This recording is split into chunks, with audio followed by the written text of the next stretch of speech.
Now, one of the things we're talking about is the fastest growing cause for divorce is men's addiction to video games. I know, you couldn't make it up, but Jonathan in Swansea's got a point of view on it. We should hear it. Jonathan, welcome.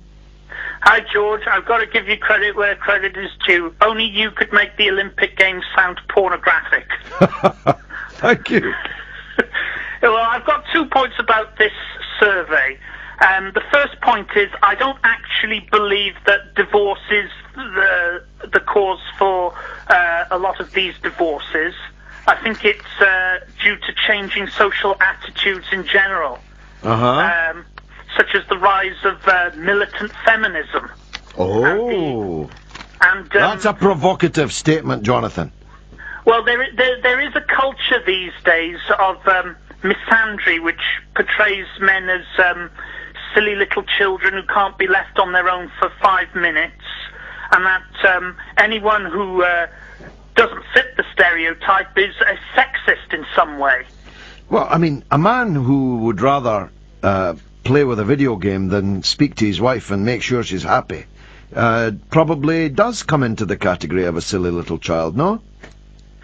Well, this brings me on to my second point. You'd think that women would be happy that their husbands are staying in at night playing computer games with the kids. At least they're not pestering them for intercourse or playing away from home. Well, some women like intercourse and don't regard it as being pestered. Well, you know what men are like with their sex drives. And anything. Well, it's the hard drives that's the problem here, not their sex drives. Let me give you the details, Jonathan. A growing number of marriages are being wrecked by video game addiction. More women filing for divorce are complaining that their husbands spend too long playing video games.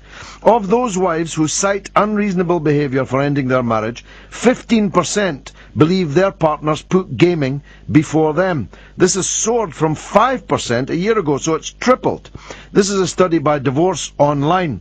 Disgruntled wives blamed World of Warcraft, which allows gamers to create their own fantasy characters for mythical adventures, and Call of Duty, where gamers battle in various war zones. It's the conjugal duty, the marital duty that's being neglected for these foolish games, Jonathan.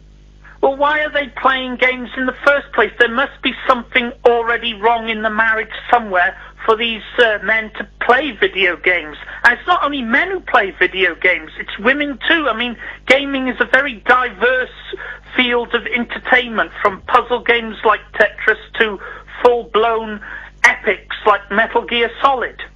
Now, are you sitting there in your underpants in an attic on your own, unmarried, playing video games right now? Well, I'm not in an attic, and I'm not playing video games at the moment. But you are in your underpants, and you are unmarried.